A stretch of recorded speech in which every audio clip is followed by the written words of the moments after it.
Eu vi um vídeo do Leandro hoje e ele me puxou umas reflexões muito legais, então vamos ver do que se trata para depois eu discorrer sobre o assunto. Há algum tempo eu vi um rapazinho aqui no TikTok e ele disse que Perséfone devia ser cultuada somente como Coré, uma donzela lá da primavera, porque ela teria sido corrompida ao ir para o Hades. Gente, Perséfone não foi corrompida ao descer ao Hades. Ela só se tornou a rainha de tudo ali, nada menos. Então o que a gente faz? A gente pega um serrote e serra a deusa no meio. Eu só quero o lado bonitinho da primavera e o lado quitônico, escuro, sombrio. Eu não aceito. Essa galera fala tanto mal dos wiccanos, mas o wiccanos sabe muito melhor do que eles que tudo na natureza é cíclico. Que há momentos de você celebrar a luz e há momentos de você celebrar a sombra, o quitônico. E isso é assim em praticamente todo o paganismo. Eu vi esse vídeo do Leandro e assim, eu me senti muito contemplada e eu queria aproveitar esse vídeo que eu achei muito bacana para trazer uns questionamentos sobre essa questão, né, dos cultos a Perséfone e que tem realmente muitos conhecimentos sobre o assunto.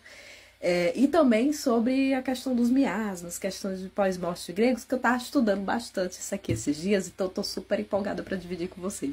Bom, só para deixar claro, assim, o rapaz do vídeo, na época, ele deu a justificativa de que ele não queria dizer que ela se corrompeu nesse sentido, e sim que ela era uma coisa e passou a ser outra. Porém, assim, eu acho injusto trazer essa justificativa do que ele disse, mas, assim, quando a gente quer falar que alguém se modificou para alguma coisa a mais, a gente usa palavras como ascensão e não como corrupção para se referir a essas personagens ou divindades, né, no nosso caso, que estamos tratando de mitologia aqui. Então eu diria que Perséfone ascendeu a rainha do submundo, né? Até porque uma das etimologias dela também é de ceifadora dos grãos. É assim, simbologicamente ela acaba fazendo muito o papel de semente, né? A semente da terra, a semente que é engolida pela terra para morrer e logo mais renascer e trazer os frutos, enfim. Questão de vida, morte, renascimento, não sei o que. Só que aí muita gente usa como argumento, ai não, mas se cultua apenas a Core porque a gente não vê cultos a ela em sua face quitônica, porque até nos mistérios de Eleusis a gente tem um foco muito maior na busca de Deméter por Perséfone. Enfim, isso é só o que a gente não sabe muita coisa do que acontecia lá. E sim, tinha um grande destaque nos mistérios de Eleusis, a busca de Deméter e a Perséfone, enfim. Porém, a gente tem que lembrar que não era só lá, nesse contexto, que Perséfone era cultuada, minha gente. Vamos para a cidade de Locre, onde existia o Persephonion, que era o templo dedicado a ela. Então, ao contrário do que muitos pensam, Perséfone foi sim cultuada como figura central. E nessa cidade de Locre, ela era cultuada como figura central e ao lado de Hades já. E ao lado de Hades, ela tinha ela era cultuada muito como uma deusa do casamento e não sei o que, aquela questão toda. Muito parecida com Hera, inclusive. Porém, para ela ser uma deusa do casamento, ela precisaria estar casada.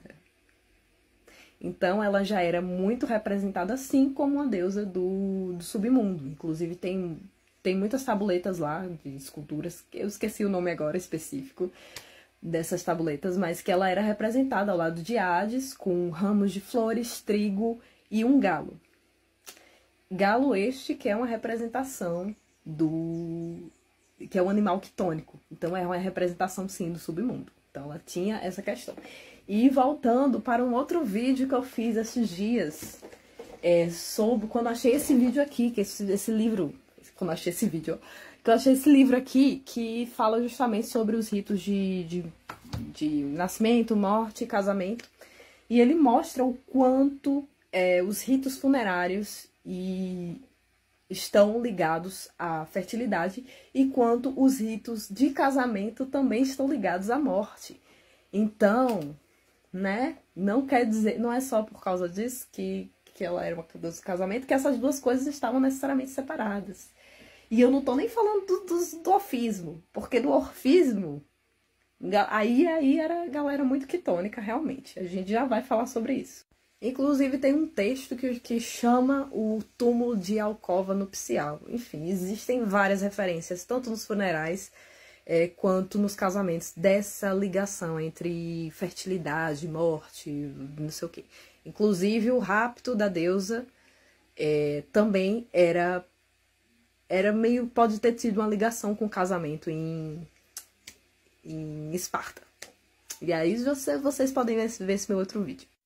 Enfim, e aí indo para os mistérios órficos, a gente vai ver finalmente os hinos a deuses quitônicos, né? Porque Perséfone, ela se coloca lá como, é colocada lá como filha, ó, como mãe de Dioniso, né? De Dioniso, o 3 vezes nascido, que tem 2 mães, etc, né? O deus dos vinhos, que já era chamado de Baco aí, ele era muito chamado de Baco. E ele era um deus extremamente quitônico, porque ele nasceu de Perséfone e Zeus, e aí ele renasce 3 vezes, inclusive ele traz a mãe dele, a segunda mãe dele, a Semele, de volta, né? Ele tenta trazer ela de volta do submundo. E aí, voltando a Perséfone, muita gente argumenta que eles não eram cultuados assim, nessas faces, porque nesses hinos órficos não há menção direta de oferendas para Hades e Perséfone.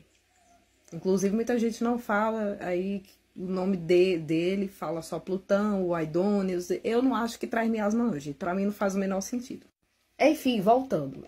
Os hinos, eles falam assim, recebam essas oferendas, mas não fala quais oferendas, entende? Aí por isso muita gente acha que eles não eram cultuados. E aí tem 3 possibilidades. 1, que a pessoa que transcreveu errou. 2, que a oferenda fosse o próprio hino. E 3, que eles realmente não recebiam essas oferendas. Porém, essa possibilidade pode ser muito questionada porque outras divindades quitônicas recebiam oferendas, né? Há menções de oferendas, vocês podem procurar os textos aí e verem que, por exemplo, Hermes, em sua face quitônica, ou então, enfim, agora eu não vou lembrar de cabeça quais eram referenciadas ou não, mas várias delas eram. E voltando para Locre, Perséfone recebia sim muitas oferendas, então tudo depende aí do tempo ao qual nós estamos nos referindo dos cultos das divindades. Ela recebia muitas esculturas dela, ela recebia muitas imagens de galo, e Hades também recebia algumas oferendas, menos, mas ele recebia. Ele recebia cabeças dele, esculpidas, como oferenda. Então, assim, não, essa história de que, não, nenhuma divindade do submundo nunca recebeu oferenda, eu acho que não, né, gente? Tá aí, tá documentado a rodo. E outra coisa que eu queria trazer é sobre essa questão do miasma. Pensa aí, você é uma das mulheres que era responsável aí por fazer a preparação do corpo para os ritos funerários. Você e nem seu povo, nem ninguém sabia coisa de contaminação, da bactéria, não sabe nem o que é micro-organismo. Aí, de repente, alguém vai cuidar do morto, aí 1 semana depois morre. Você não sabe o que é micro-organismo. Você pode atribuir muito bem ao quê? Miasma. Isso aqui é uma teoria minha, tá? Mas eu acho ela bem plausível, eu queria discutir aí com vocês. Então, acho que muito dessa atribuição do miasma e do medo da menção dos deuses era justamente porque realmente era perigoso demais lidar com a morte nessas questões. E aí eles tinham vários ritos de purificação depois.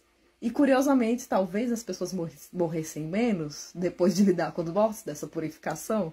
E aí estavam livres dos tais miasmas. Enfim. Então, era só isso que eu queria dividir com vocês. Eu tenho estudado muito, sabe, sobre essas coisas, e eu tava querendo uma oportunidade para dividir um assunto específico aí sobre Perséfone com vocês. E aí chegou esse vídeo e espero que tenha ficado bom, né? Porque às vezes eu me enrolo toda, tenho TDAH, enfim. E é isso. Beijos e que Perséfone abençoe.